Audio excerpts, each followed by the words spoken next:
오늘의 데일리 뉴스레터에 오신 것을 환영합니다. 1. 미 EU 배터리 독립 결국 포기 수순. 2. 삼성 SDI 자신감. 정말 대박치나? 3. 결국 러시아는 디폴트를 선언하기에 이릅니다. 한번 진실을 알아봅시다. 최근 세계 각국의 친환경 정책으로 인해 자동차 산업계는 급변하고 있습니다. 특히 승용차 시장에서 가장 많은 점유율을 차지하던 전기차가 점점 더 많은 시장을 장악하고 있습니다. 전기차 시장은 예상보다 더욱 빠르게 성장하고 있으며 매년 새로운 판매량과 성장률을 기록하고 있습니다. 그러나 전기차를 생산하는 업체들은 예상보다 훨씬 낮은 영업이익을 기록하고 있습니다. 이러한 문제의 핵심 원인으로는 높은 배터리 원가가 지목되고 있습니다. 전기차에 사용되는 배터리는 다양한 종류가 있으며 중저가 배터리부터 고급형 배터리까지 다양한 출력과 주행거리를 가지고 있습니다. 그러나 아무리 저렴한 중저가 배터리라도 전기차의 원가에서는 약 40%를 차지하고 있어서 전기차 제조업체들은 정부의 친환경 보조금이 없다면 아직까지 이윤을 창출하기 어려운 상황에 처해 있습니다.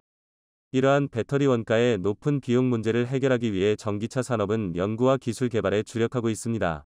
배터리 기술의 혁신과 개량을 통해 원가를 낮추고 성능을 향상시키는 노력이 이루어지고 있습니다. 또한 정부의 지원과 협력을 통해 친환경 보조금 등의 정책적인 지원이 전기차 산업의 지속적인 성장과 경쟁력 강화에 도움을 줄 것으로 기대됩니다.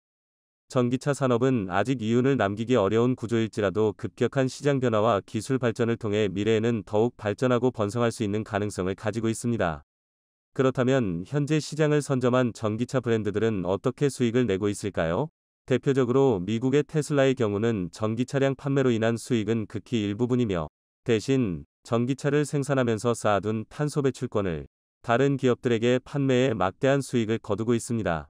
탄소 배출권이란 전 세계적인 합의를 통해 국가와 기업별로 탄소 배출의 종량을 정해두고 이를 초과하는 경우 해당하는 탄소의 양만큼 탄소 배출권을 구매해야 하는 일종의 친환경 세금 같은 항목입니다. 그런데 탄소 배출이 많은 다른 중화화 공업이나 제조업에 비해 전기차 제조 분야는 친환경 인증을 받아 전기차를 생산할 때마다 탄소 배출권이 쌓이게 되는데요.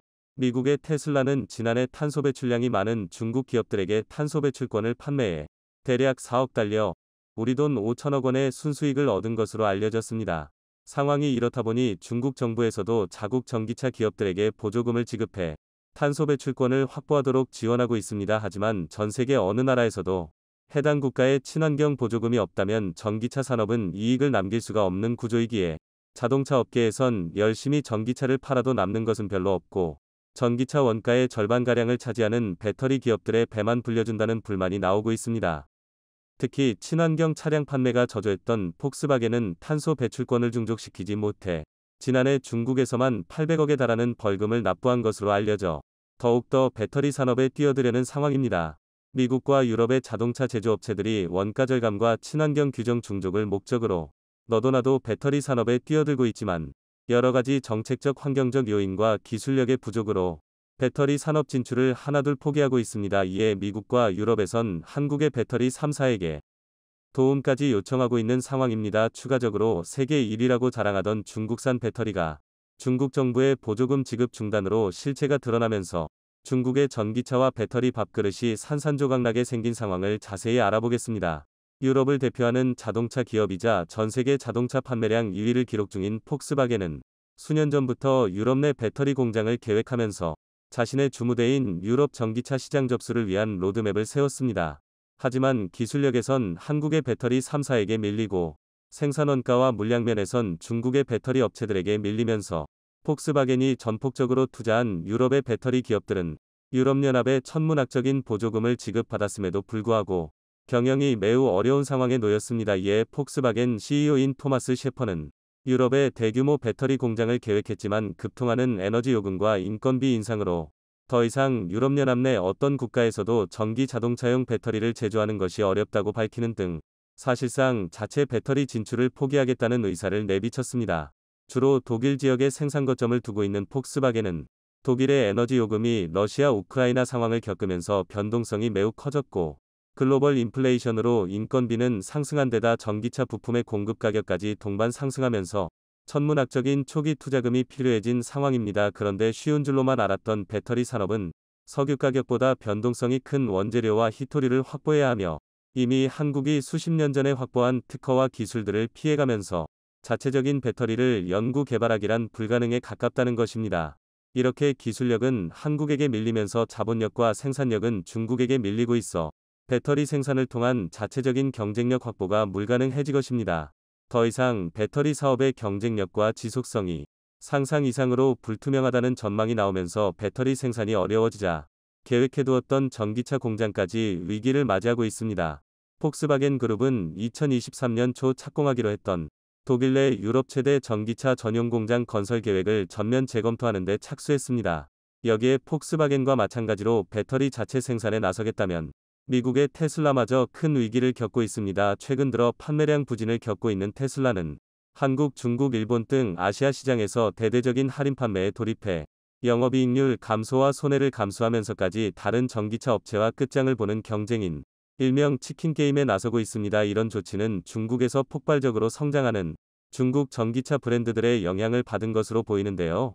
2030년까지 자체적인 배터리 공장을 구축해 원가 절감에 나서려던 테슬라는 자체적인 배터리 계획을 일시적으로 보류하고 한국의 배터리 3사에게 주문량을 밀어넣고 있습니다.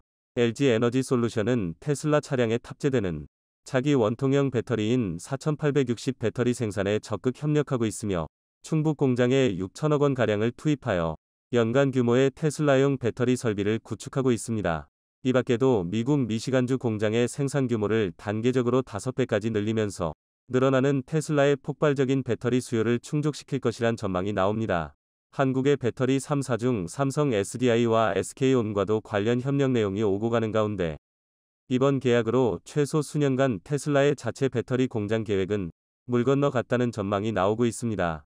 여기에 글로벌 배터리 시장을 석권했다고 주장하는 중국의 배터리 업체들이 큰 위기를 맞이하고 있습니다. 중국을 대표하는 배터리 기업인 CATL과 BYD 등은 단순한 점유율로 보면 전체 배터리 시장의 45% 정도를 차지해 1위를 기록하고 있지만 여기엔 통계의 합정이 숨어 있습니다. 제일 먼저 중국이 아닌 국가에 배터리를 수출하는 비중이 5%가 채 안 되기 때문이며 40% 이상의 배터리가 오로지 중국 내수용으로 사용됩니다. 아무리 내수라고 해도 점유율이 높기 때문에 중국 배터리 회사가 많은 이익을 보는 것이 아니냐고 반문할 수 있지만 중국의 배터리 회사는 한국의 배터리 회사와 근본적으로 경영 방식이 다릅니다. 중국 정부 차원에서 전기차와 배터리 등 미래 산업을 선점하기 위해 국가 세금을 투입하여 보조금을 지급하고 있다는 것으로 중국의 보조금이 없다면 사실상 적자를 봐가면서 경쟁을 하고 있는 수준입니다. 해외 수출이 매우 부족하다는 것도 큰 문제점으로 작용하고 있습니다. 중국 배터리 업체들은 최근 들어 한국처럼 미국과 유럽 내 배터리 공장을 건설하겠다며 의견을 보내고 있지만 배터리에 사용되는 핵심 원자재와 소재 부문에서 미국과 유럽에선 2030년까지 중국제 비중을 단계적으로 줄이는 계획에 합의했기 때문에 중국의 배터리가 해외 전기차 시장에서 설 자리는 더욱 사라져가고 있다는 점입니다. 게다가 특허 문제도 발목 잡고 있습니다. 중국 기업이 중국 내에서 사업을 하는 데는 중국 당국의 암묵적인 보호를 받지만 글로벌 시장에 나온다면 얘기가 달라집니다. 중국 기업들은 자신이 연구개발한 기술보다 해외 업체의 기술을 무단으로 사용하는 비율이 높기 때문입니다. 이런 현상은 결국 중국 시장을 거대한 갈라파고스로 만들고 있습니다. 여기에 또 하나의 악재가 나왔습니다. 중국 정부가 지급하던 전기차 보조금이 올해부터 전면 중단되면서 중국의 전기차 브랜드들과 배터리 기업들이 큰 위기를 맞이하고 있는 상황입니다. 중국 당국은 여태 자국 기업들을 지원하기 위해 막대한 보조금을 지급해왔지만 최근 중국의 전기차와 배터리 기업들이 우후죽순 생겨나면서 원래의 목적과는 다른 방향으로 보조금이 낭비되고 있다는 지적이 나왔기 때문입니다. 근본적으로 자국 산업을 육성하는 목적은 내수 시장을 튼튼하게 만드는 것도 있지만 결과적으로 해외에 진출하여 글로벌 시장을 이끌기 위한 목적이 있는데요. 중국의 기업들은 자국에서 보조금만 받은 뒤에 해외 진출이 원천 차단되었고 자국 기업들끼리 서로 경쟁하는 구도가 되었기 때문에 더 이상의 산업 육성 정책은 무의미하다는 것입니다. 현재 중국 시장에서 해외 브랜드가 시장을 점유하고 있는 분야는 사실상 거의 없는 수준이기에 우리나라 기업을 포함한 글로벌 기업들이 중국 시장에 진출하려는 노력은 무의미해졌으며 중국 이외의 글로벌 시장을 선점하기 위해 노력 중입니다. 특히 지난 수년 전부터 우리 기업들은 중국 업체들이 중국 안에서만 영향력을 키우는 동안 미국과 유럽에서 배터리 공장을 공격적으로 확장해왔습니다. 그 결과 2030년 중국을 제외한 글로벌 배터리 시장에서 한국 기업의 점유율이 60%에서 70%가 될 것이라는 전망치가 나오고 있습니다. 배터리 생산 공정은 매우 단순해 보이지만 원재료부터 안정적인 기술력까지 필요해 쉽게 따라잡을 수 없는 하이테크 첨단 산업 분야입니다. 특히 중국의 업체들은 기술력이 부족해 저렴한 배터리인 리튬, 인산철 배터리 LFP 배터리 생산에 몰두하고 있으며 한국의 배터리는 고출력의 장거리를 갈 수 있는 고급형 모델에 주로 탑재되고 있습니다.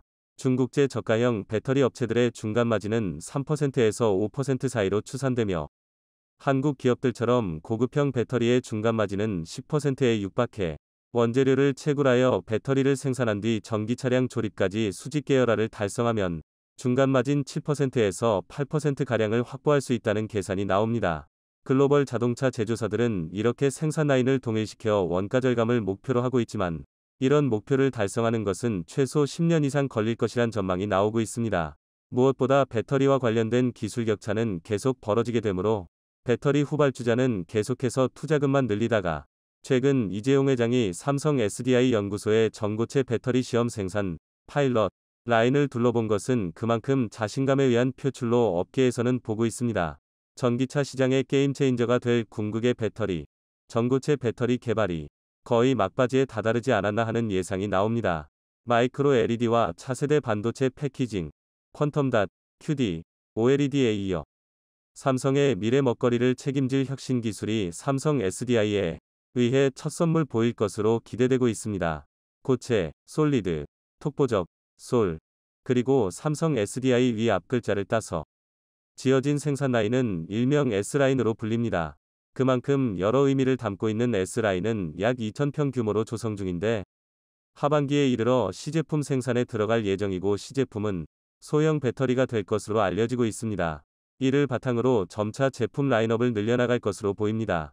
이런 삼성 SDI 위 행보를 지켜보고 있던 몰리버 집세 BMW 회장은 지난해 12월 한국을 직접 방문해 이 회장과 긴밀한 협의를 한 이후 이어 경영진이 한국을 방문해 전고체 배터리 관련 협력 방안을 논의한 것으로 알려져 있습니다. 최근 BMW는 전기차 분야로 두각을 나타내고 있는데 주행 기술은 세계 정상급이지만 배터리만큼은 삼성 SDI에 의지하고 있습니다.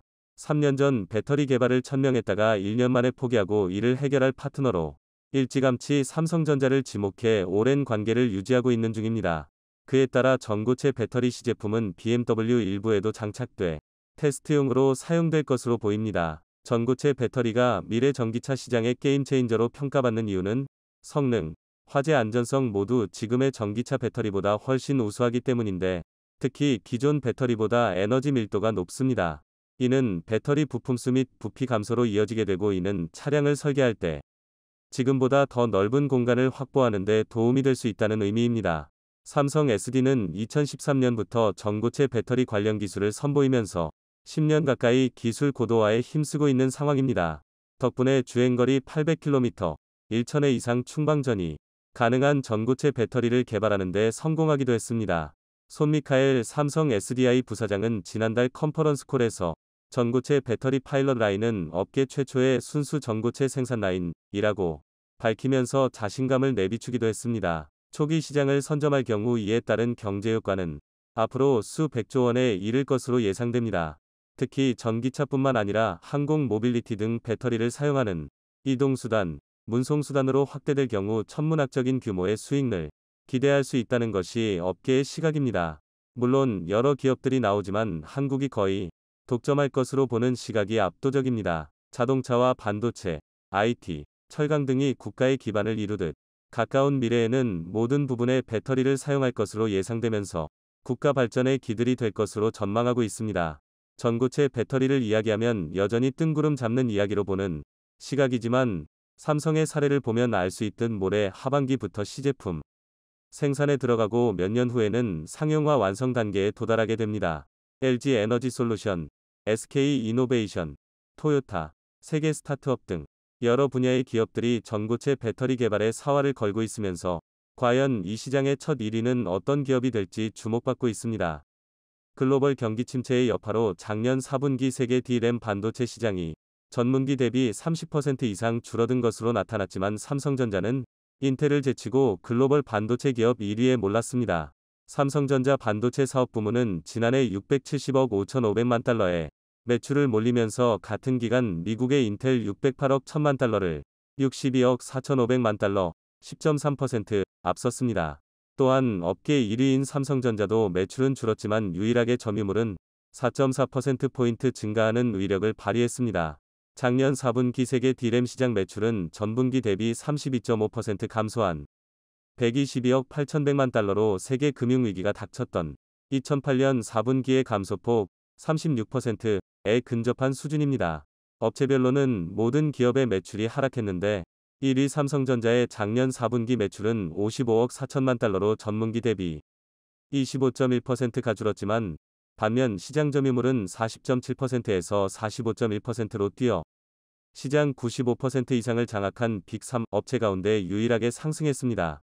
2위 SK 하이닉스 28.8에서 27.7%, 3위 미국 마이크론 26.4에서 23%은 모두 점유율이 하락했습니다. 업계에선 삼성전자가 유일하게 인위적 합산을 선언하지 않고 버티면서 경쟁사와 격차를 벌리고 있다고 평가합니다. 트렌드포스는 삼성이 공격적인 가격 경쟁을 펼친 덕분에 전반적인 수요 부진에도 불구하고 출하량을 늘릴 수 있었다고 평가했습니다.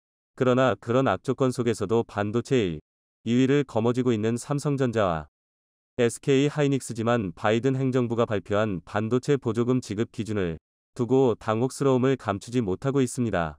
이 정도라면 기존의 반도체 법과는 상당 부분 다르고 처음부터 이런 조건을 달았으면 아마 미국의 반도체 공장을 건설하지도 않았을 겁니다. 특히 이미 부지 선정까지 마치고 미 현지에 투자를 진행하고 있는 반도체 기업들이 우선 착공을 하게 모감해 놓은 다음 본색을 드러낸 것입니다.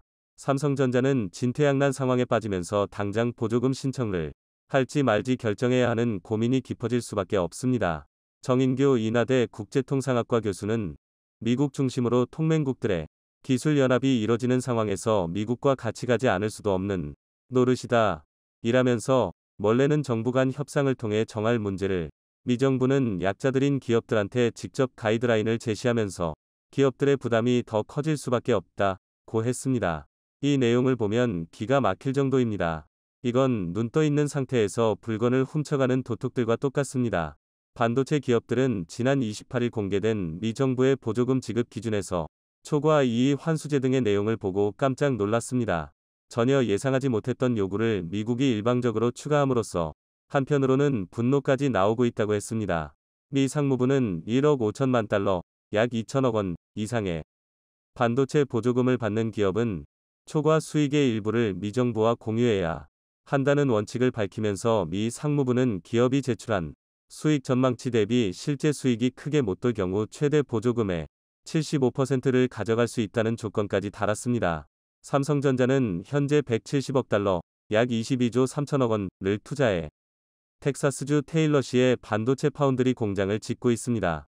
보조금 규모가 설비 투자액의 5에서 15% 수준인 점을 감안하면 이 회사는 최대 3조 3천억 원가량을 바를 수 있는데 수익 수준에 따라 이중 2조 5천억 원까지 정부에 반납할 수 있다는 것입니다.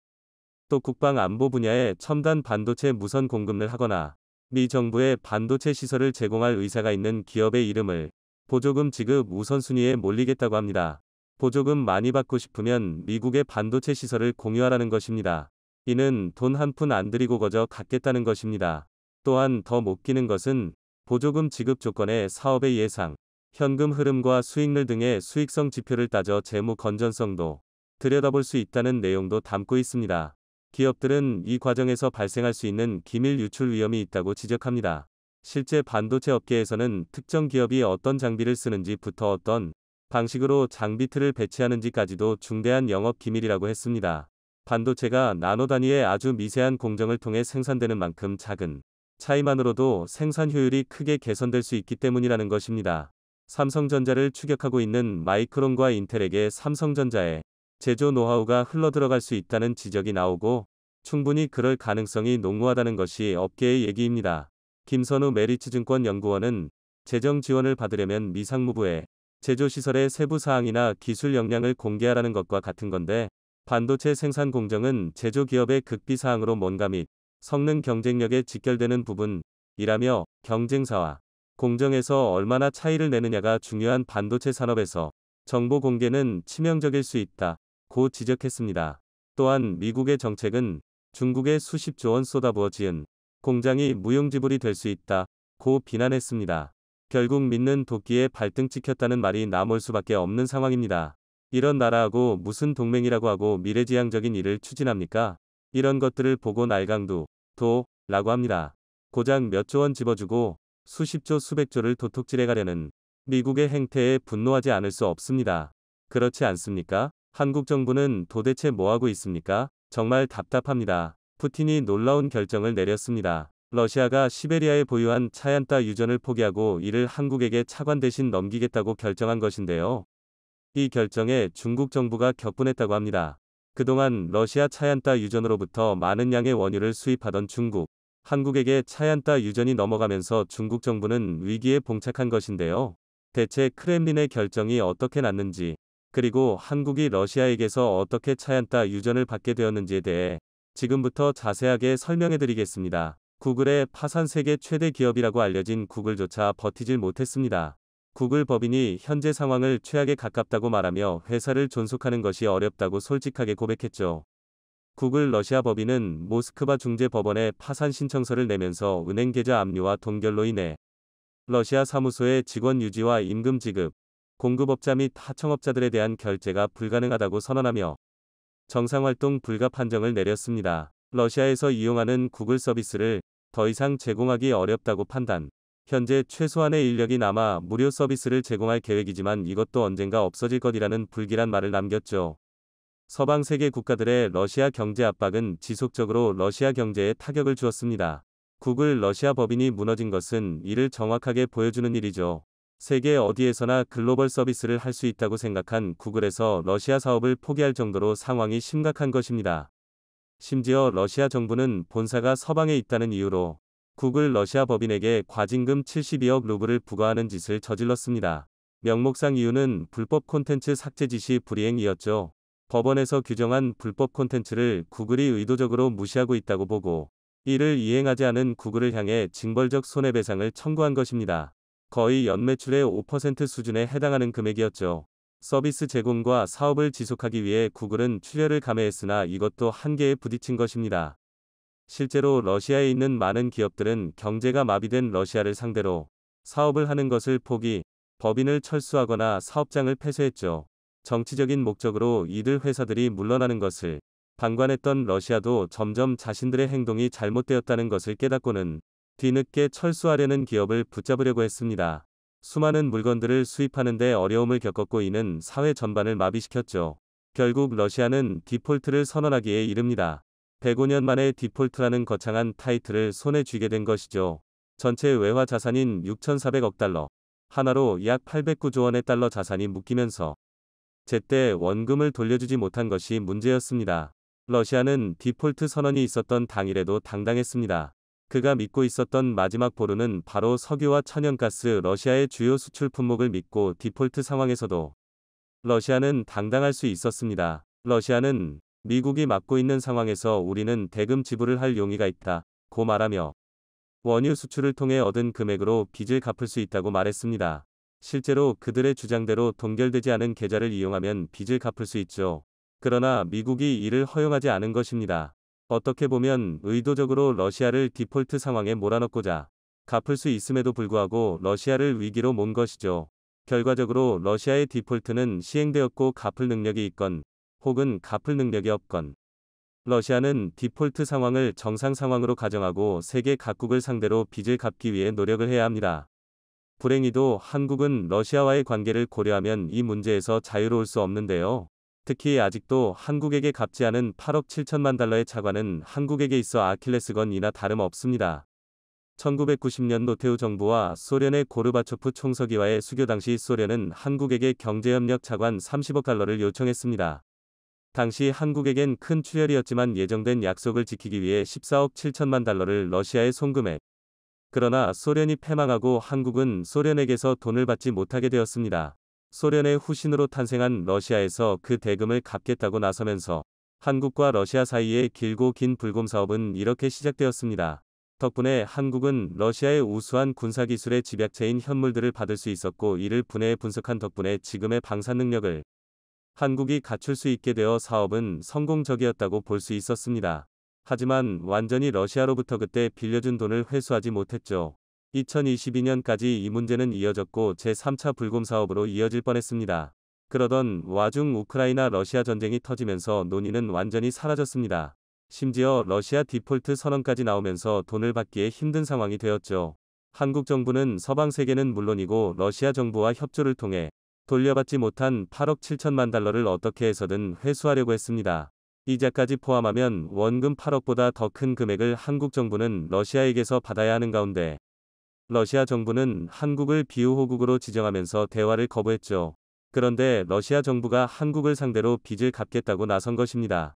푸틴의 지시로 한국에게 러시아 차얀타 유전을 주는 것으로 빚 청산을 하겠다는 이야기가 나온 것입니다. 크렘린의 지시에 러시아 당국에서는 놀랍다는 반응이 나왔죠. 이제까지 빚 청산에 의욕적으로 나서지 않던 러시아가 갑작스럽게 디폴트 선언 이후로 빚을 갚겠다고 나선 것에 많은 전문가들이 의아함을 보였는데요. 그런데 최근 G7 이 결정한 정책이 푸틴의 마음을 바꾼 결정적인 원인이 된 것으로 알려졌죠. 바로 원유 가격 상한제입니다. 한마디로 천정부지로 솟구치는 원유 가격의 족쇄를 채운 것인데요. 수요 공급의 자연스러운 순리대로라면 공급보다 수요가 폭증하는 지금 시점에 가장 이득을 봐야 하는 주체는 러시아입니다. 억지로 거래를 하지 못하게 막으면서 러시아산 석유의 가치는 부르는 게 값일 정도입니다. 러시아 역시 이 사실을 잘 알고 뒤에서 몰래 원유를 거래 중국이나 북한, 인도 등 다른 국가와 거래를 하면서 달러를 확보할 수 있었습니다. 그런데 G7 정상회의에서 가격 상한제를 채택함에 따라 일정 이상 금액으로 거래가 불가능해지면서 러시아에 빨간불이 들어온 것입니다. 이 결정이 가져다준 충격이 생각 이상인 것이었죠. 현재 러시아가 전쟁을 수행할 수 있는 이유도, 그리고 서방 세계의 경제 공격에도 버틸 수 있는 힘이 석유였지만 가격 상한제가 도입되면서 러시아는 달러를 제한적으로 벌 수밖에 없게 되었습니다. 윌리엄 코튼이 전 미국 대통령 특별보좌관은 언론 인터뷰에서 서방의 제재가 적절한 공격, 스트라이크, 이 되었다고 말하며 푸틴을 생각 이상으로 압박했다고 분석했습니다. 그 결과 푸틴이 차얀타 유전을 넘기는 결정까지 하게 된 것입니다. 대규모 유전을 한국에게 넘겨주고 빚을 빠르게 청산하겠다는 것이죠. 이 소식이 크렘린 발표로 나오자 당황한 것은 바로 중국이었습니다. 러시아의 풍부한 천연가스 자원들은 시베리아 전역에 퍼져 있고 그 중에서도 많은 양의 자원을 보유하고 있는 곳이 시베리아에 위치한 사하공화국입니다. 야쿠티아 공화국으로도 불리는 사하공화국의 보물인 차얀타 유전은 7,910만 톤의 원유를 보유하고 있는 곳으로 러시아 국영기업인 가즈프롬은 이 지역 일대를 개발 송유관을 건설해 주변국으로 수출할 계획을 세웁니다. 가장 중요한 파트너로 중국이 선정되었죠. 에너지 수급에 항상 어려움을 겪었던 중국은 차얀타 유전에서 뻗어나온 송유관을 중국 발전소까지 연결하는 가스관 사업을 추진. 이를 통해 막대한 원유를 얻을 수 있었습니다. 러시아도 파트너인 중국과의 협력을 바라던 입장이라 중국의 송유관 건설 사업에 돈까지 투자하며 적극 지지해 주었죠. 그 결과 시베리아의 힘이라는 대규모 송유관이 건설되었고 중국은 매년 차얀타 유전을 통해 연간 380억 세제곱미터의 천연가스를 중국으로 가져올 수 있게 되었습니다. 중국 리커창 총리와 드미트리 메드베데프 러시아 총리는 양국 교역을 2024년까지 2천억 달러 이상으로 늘리기로 합의. 중국은 차얀타 유전을 통해 전달하는 원유량을 늘릴 것을 러시아에게 요청했고 러시아는 이 제안을 받아들였습니다. 중국에게 있어 알짜배기 나 다름없는 이 차얀타 유전을 한국에게 넘긴다는 소리를 듣고 난 뒤 베이징에서는 크렘린을 향해 격분하지 않을 수 어준 한국에게 사업권이 넘어간다면 원유가 한국으로 넘어가 중국은 충분한 양의 석유를 가져가기 어려운 상황. 가뜩이나 나토를 통해 한국과 중국이 대립각을 세우고 있어 중국에 대해 한국이 불만을 품고 있는 와중 중국의 약점이라고 할 수 있는 유전까지 넘어가면 중국 입장에서는 골치 아플 수밖에 없습니다. 왕이 외교부장은 러시아의 결정에 의문을 품었다고 얘기하며 크렘린의 선택은 이해할 수 없다는 평가를 내렸는데요. 하지만 러시아는 어디까지나 합리적인 판단으로 차얀타 유전을 넘기면서 빚에 대응하는 것입니다. 디폴트 상황에서 빚을 가지고 있는 것은 위험을 가중시키는 일, 최대한 빨리 빚을 청산하는 것이 러시아 입장에서 유리하기에 차얀타 유전을 넘기는 것은 러시아에게 이득이 되는 일입니다. 결국 우크라이나 러시아 전쟁으로 인해 한국은 의도치 않게 중국을 견제하면서 동시에 엄청난 유전까지 손에 넣게 되었는데요. 불곰 사업에 이어 유전에 이르기까지 러시아는 한국에게 아낌없이 베푸는 모습을 보여주었습니다. 석유까지 손에 넣어 거칠 것이 없어진 대한민국. 한국 배터리 3사의 해외는 국가 차원에서 유치하려 힘쓰고 완성자. 기업들은 협업의 사활을 건 구애를 하면서 국내 배터리 회사들은 네덜란드, 노광장비 ASML 회사처럼 전세계 슈퍼물을 로 떠오르고 있습니다. 더구나 미국은 전기차 시대에 맞춰 중국 산물 배제시키면서 완성자 업계는 배터리 생산 거점 확보를 위해 필사적으로 한국 배터리 3사에 매달리고 있습니다. 배터리 기업들이 귀하신 몸이 되면서 협상력이 높아진 만큼 초기와 달리 향후 합작 공장 설립은 K배터리 기업의 수익성을 중심으로 검토될 것이라는 평가가 나옵니다. K배터리는 이미 대규모 양산 체제를 구축했고 향후 7에서 8년치 일감도 확보해 놓은 상태에서 급할 것이 없기 때문에 협상력의 우위에 서 있는 입장을 보이고 있습니다. 27일 관련 업계에 따르면 GM은 LG 에너지 솔루션이 합작사 JV 얼티엄셀즈 4공장 투자에 미온적인 반응을 보이자 다급한 나머지 삼성 SDI의 신규 파트너십을 적극적으로 요청하고 있습니다. 삼성 SDI는 GM에 납품한 전례가 없고 GM이 선호하는 파우치형 배터리를 양산하지도 않지만 GM은 얼마나 다급했던지 삼성 SDI 방식으로 폼팩터 변화까지 각오하며 협력을 제안한 것으로 알려져 있습니다. GM은 북미 수요의 안정적인 배터리 조달을 위해 4공장 설립을 요청하고 있지만 LG 에너지 솔루션은 특정 고객사의 신규 투자가 집중된다는 점에 부담을 갖고 있는 것으로 보입니다. 이미 다양한 완성자 업체와 투자를 발표한 만큼 선택과 집중을 위해 투자 속도 조절에 나섰다는 게 배터리 업계의 얘기입니다. LG 에너지 솔루션은 GM과 함께 오하이오주와 테네시주에 총 3개의 합작 공장을 짓고 있습니다. 스텔란티스와 혼다, 현대차 등과 합작 공장을 설립할 것이라는 계획도 발표했고 테슬라 전용 배터리 공장도 국내에 건설 중입니다. 또한 도요타와 전기차용 배터리 공급을 위한 업무 협약 MOU 협상이 거의 마무리되고 있다는 소식도 있습니다. LG 에너지 솔루션은 북미 자동차 고객들의 분량이 상당히 견조하다며 이런 상황은 전년 대비 올해도 25에서 30% 성장한 매출을 달성할 수 있을 것이다 고 자신감을 표출했습니다. 기대에 못 미친 프리-IPO 성적과 저조한 수물이 문제시되던 상황에서 포드와의 터키 JV가 결렬 위기라는 보도가 나오면서 위기론이 점화됐던 SK온에 대한 전망도 비교적 낙관적입니다. 후발주자인 까닭에 뒤늦은 성장통을 겪고 있다는 평가를 받는 SK온을 두고 업계에서는 자금 수울 문제만 해결한다면 LG 에너지 솔루션, 삼성 SDI 등과 마찬가지로 유리한 고지에서 협상을 이끌 수 있을 것으로 보고 있습니다. 또한 현대자동차 그룹이 미국 내 배터리 생산기지로 SK온과 협업체제를 발표하면서 SK온은 힘을 얻고 있습니다. 자, GM 입장에서 선택지가 제한적일 수밖에 없는 것은 정치 외교적 걸림돌이 많은 중국 업체나 자국 완성차와 테슬라 대응에도 벅찬 파나소닉은 대안이 될 수 없는 한국 배터리 3사회는 방법이 없었습니다. 얼마나 다급한 상황인지 알 수 있을 정도입니다. 포드도 비슷한 이유로 유럽의 SK온 등과 추진하던 JV가 무산될 위기에 처하자 LG 에너지 솔루션에 손을 내밀었습니다. 북미가 아닌 유럽이기 때문에 중국과의 협력도 가능했지만 유럽도 미국식 IRA 정책이 남을 가능성이 크고 또 고출력을 요구하는 상용차 배터리 생산 계획을 세우고 있어 한국 기업을 우선시하게 됐다는 후문입니다. 그 외에 다른 방법이 없는 것은 미국에서 배터리를 만들겠다고 청사진을 내걸며 엄청난 투자를 받았던 많은 스타트업들은 아직도 아무런 소식도 없기 때문입니다. 모조리 실패했다는 얘기입니다. 한국 의존도를 낮추겠다며 적극적인 내재화 전략을 추진하던 유럽에서도 한계를 통감하며 오히려 국내 기업 의존도가 점차 높아질 것이란 분석도 나와 있습니다. 배터리가 전기차에서 핵심 부품으로 부상하면서 이를 확보하기 위한 유럽의 몸직임은 지속돼 왔습니다. 유럽 신규 배터리 업체 중 노스볼트, 스웨덴, 를 의시로 베르코, 프랑스, ACC, 프랑스, 브리티시볼트, 영국, 이타볼트, 이탈리아 등 최소 8곳이 전기차 배터리 공장 구축 계획을 발표했습니다. 공장 완공 시점은 지난해 연말부터 2024년에 몰려 있었지만 노스볼트를 제외한 나머지 7곳은 아직 소식이 없습니다.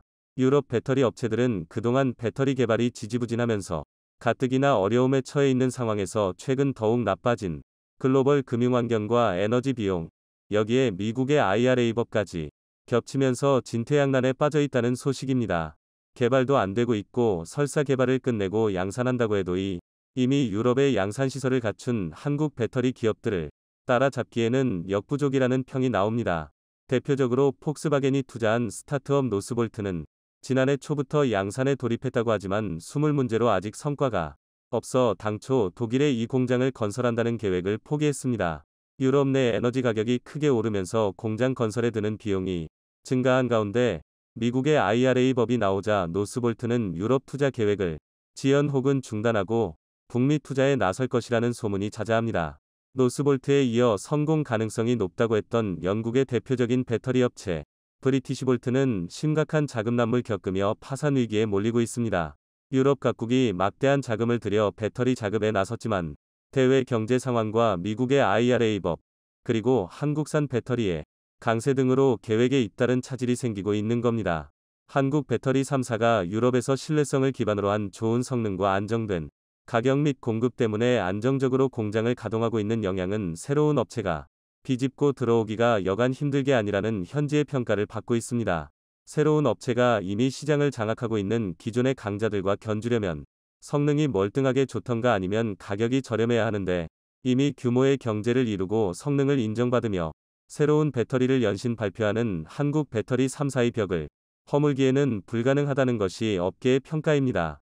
중국 CATL 등 세 곳의 배터리 업체들이 유럽에 진출하려고 하지만 유럽도 중국 의존도 탈피 및 견제의 필요성이 계속 대두되면서 미국 IRA 법과 같은 규제를 마련할 것으로 보이기 때문에 향후 방향이 주목됩니다.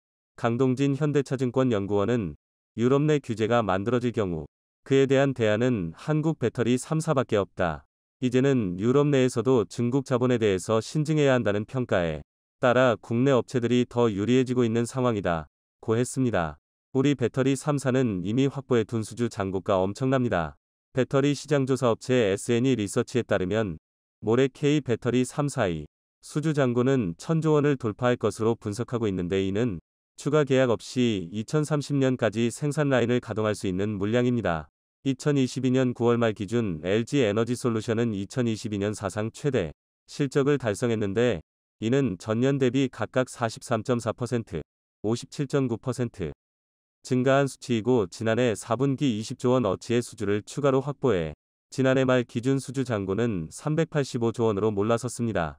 SK온은 같은 해 10월 기준 220조 원 규모, 삼성 SDI는 공식적으로 수주 잔고를 발표하지 않고 있지만 업계는 11월 기준 120조 원 수준의 계약을 확보한 것으로 추산하고 있습니다. 따라서 국내 배터리 3사는 매년 매출 성장폭보다 더 큰 신규 수주를 확보해가고 있다 고 밝혔습니다. 따라서 모레 말까지 1,000조 원 달성은 어렵지 않다는 것이고 글로벌 경기 침체에 따른 전기차 수요 위축 우려에 대해서도 영향이 제한적일 것이라고 보고 있습니다. 업계 관계자는 수주 계약 시 최소한 물량 보장 조건이 포함돼 있어 실적 하락 리스크도 적다 고 했습니다. 배터리 판가는 고객과 협의해 정하는 만큼 전기차 판가에 영향을 받는 구조가 아니다 면서 전기차 가격이 인하된다고 해도 배터리는 부족한 상태이기 때문에 가격 인하보다 오히려 상승 여건이 더 크다 고 설명했습니다. 지금과 같은 기조는 2030년 전후까지 지속돼 국내 배터리 회사의 시장 지배력이 갈수록 강하게 유지될 것이라고 부연했습니다. K 배터리 업체들이 다양한 완성자 업체들로부터 러브콜을 받는 이유는 제품에 대한 높은 신뢰도를 꼽습니다. 안정적으로 배터리를 납품할 수 있는 생산 체계를 구축하고 있고 파우치형과 원통형 등 다변화된 제품 포트폴리오를 갖춰 고객의 어떤 요구에도 즉시 대응할 수 있으며 중국산처럼 저렴한 소재를 사용하며 값싸게 만드는 것보다 품질과 안정성 위주로 만들면서 높은 신뢰도를 쌓았다는 것입니다. 박철환 서정대학교 교수, 자동차학과는 완성자 업체들의 K 배터리에 대한 신뢰도가 높은 것에 대해 안정적으로 제품을 납품받을 수 있고 품질이 좋은 때문이다. 일본은 파우치형 배터리 부분에서 기술 경쟁력과 납품에서 한계를 보이고 있고 중국산은 실제 스펙과 다르고 겨울철에 특히 약한 성능에 따라 소비자의 항의를 받는 경우가 많아 신뢰 스스로 떨어뜨리고 있다. 이렇게 평가했습니다. 우리 배터리 기업들의 세계 재패를 기대합니다.